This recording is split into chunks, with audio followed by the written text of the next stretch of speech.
My name is Angelo. I'm Associate General Manager of the UK market for Miracle and Heaven Gift, which is a parent company. And we have two main brands in the market, Aquavape Rosemary.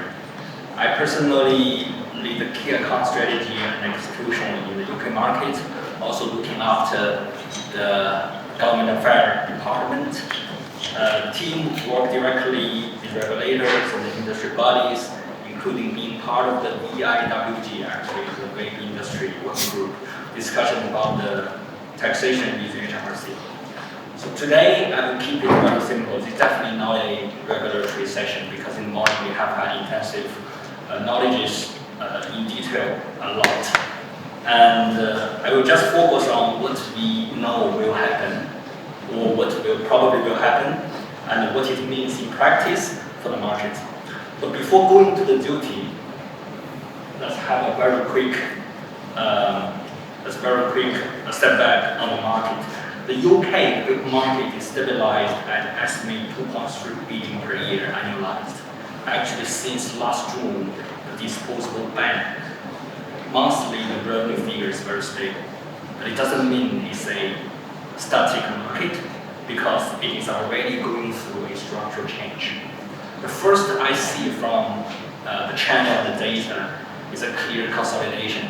And actually, as an independent retailer or wholesaler, you have the feeling that what is happening in the market. Actually, from the data, if you rank out of the products, the top 10 products, including liquid, vape, and nicotine pouch, occupy 70% of the revenue. And if we take top 20 products, it's 90%. So consolidation is it's a trend. And at the same time, there's a shift towards higher capacity products and the pod products, like Eric mentioned this morning. And importantly, also because of taxation will come, there is an increasing focus on compliance and stability. These trends are driven by different factors, including consumer behavior, regulation, and market maturity. The duty will become an additional layer of impact, particularly on pricing, stock management, and operational complexity. I will elaborate on the three later.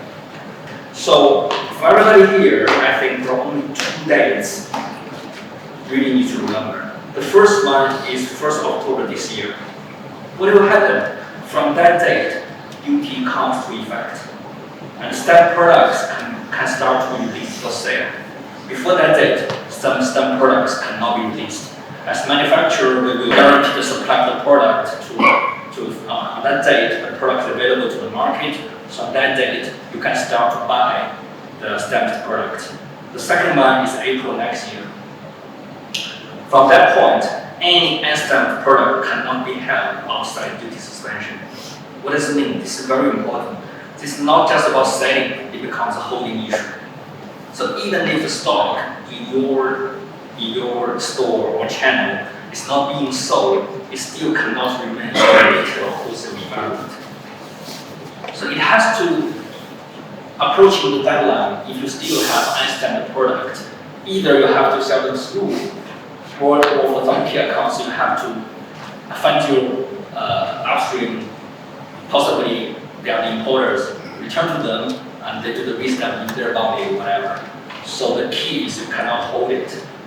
So these are the duty levels by product type, but this is not the same as retail price will increase. There must be a difference. How this translates into price depends on the channel, especially the wholesale margin. And liquid definitely is where pressure is most significant. As we can see, a standard 2 ml product like BM600, EB600, SK Pro, SK Bar will impact 44p plus VAT. Another point is 80. Large formats, the most prevailing ones are the 10 plus 2, BM6000, Hayati Pro Max, IDG Pro, the impact will be 2.64 plus VAT. And for 10 ml, the decrease are around 2.2 plus VAT.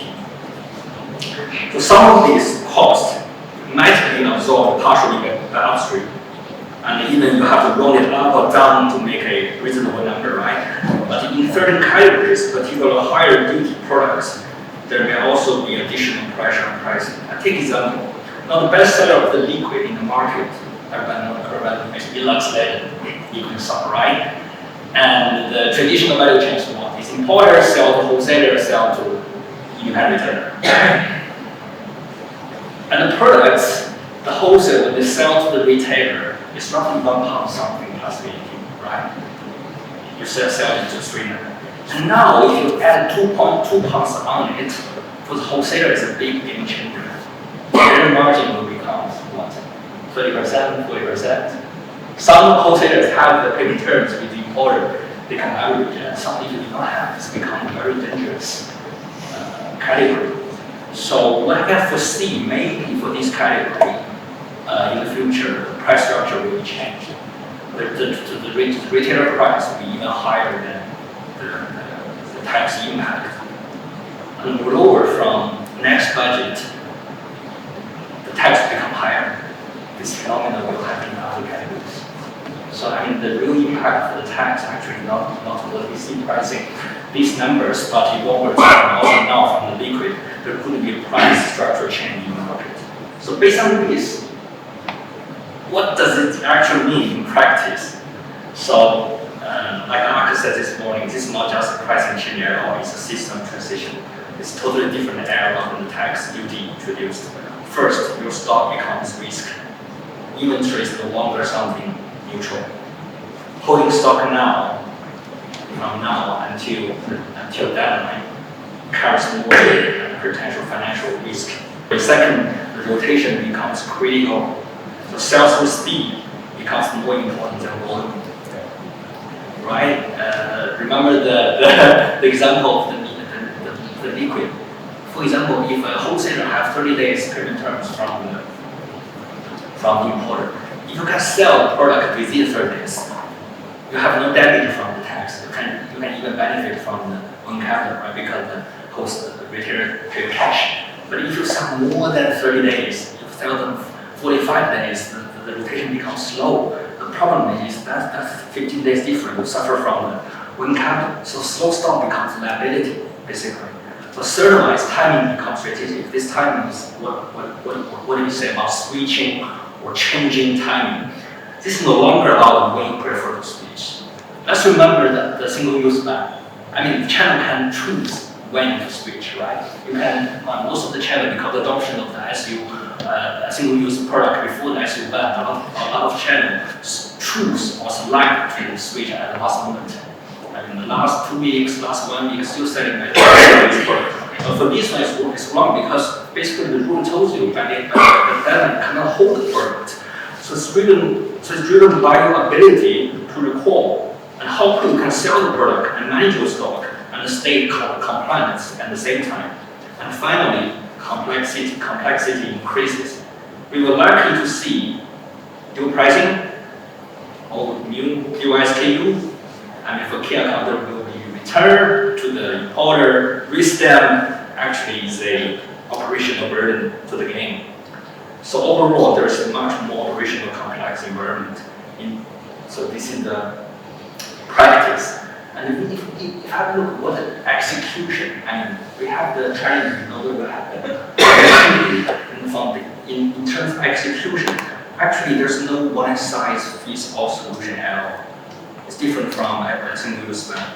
For key account, different channels will move at different speeds because there is always a trade-off among compliance, price competitiveness, and operational complexity.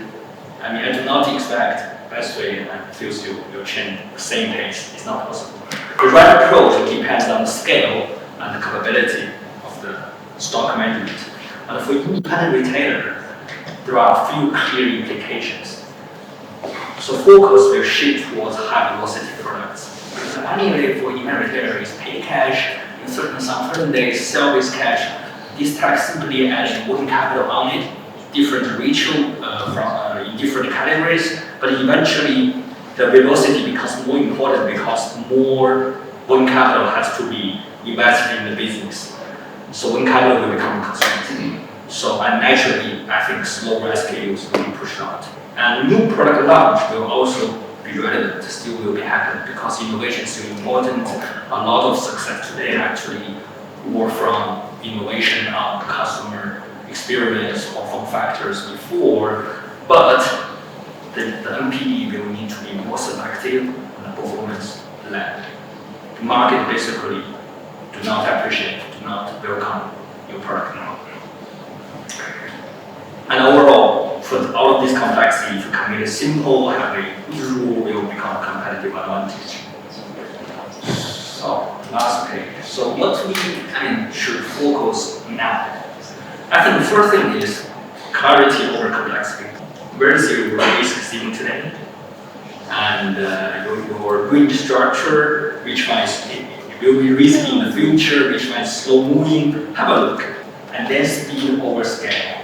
Prioritize sell-through and relocation. And the last one actually is alignment over optimization. This is very, very important. So actually we have some experience from the single-use map. It's more for the key account. Because for inventory here, definitely need to, I suggest you to plan the whole thing now after this whole conference. And for the key account, the experience is already prepared better.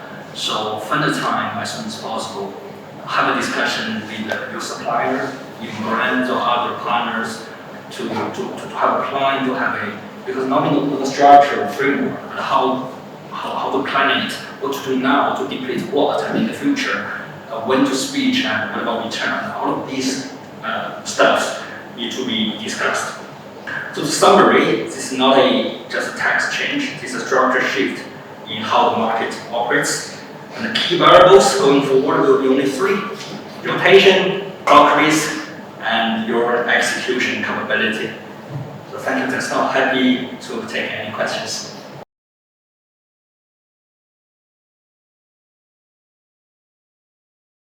Yes, because the barcode actually the only identification of the product, no matter independent or the key account, can address it. So everything in this step, whatever is transitional or the digital, will have a brand new barcode. I think that's only relevant to duty-paid stock codes. That you're not going to have different barcodes for transition stamp and for digital stamp. That barcode will stay the same. Same. Yeah. The barcode for when the product transitions to duty-paid, you won't have a change of barcodes to go between transition or digital stamp if that's relevant to what time you transition.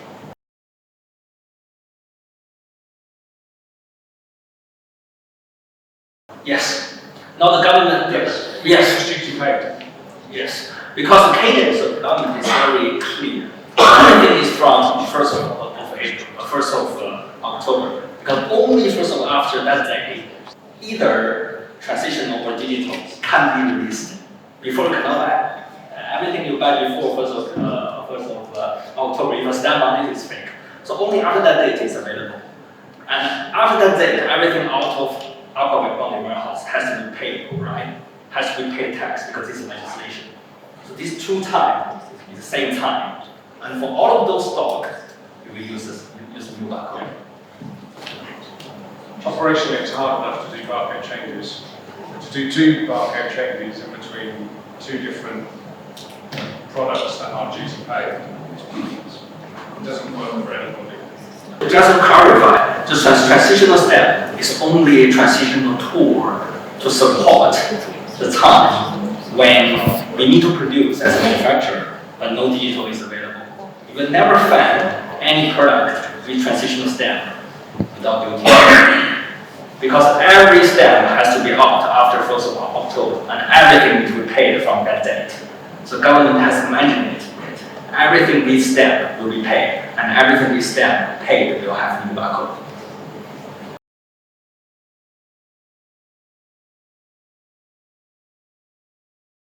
From experience perspective, because Germany has taken the stamp for quite a couple of years. The black market or the fake market is still there. It will thrive. So what I can see is the black market will become more segmented. I mean, there will be no really big players playing. I mean, when we talk about the black market, we talk about everything the government cannot cannot monitor, including fake product and also VAT fraud, right? So this kind of problem will become more fragmented. I mean, small players, but there will be a lot. If you look at the tobacco business today, it's such a heavy tax that incentivize people doing, some bad people doing that. The rate is still double digits. So I think it will still there.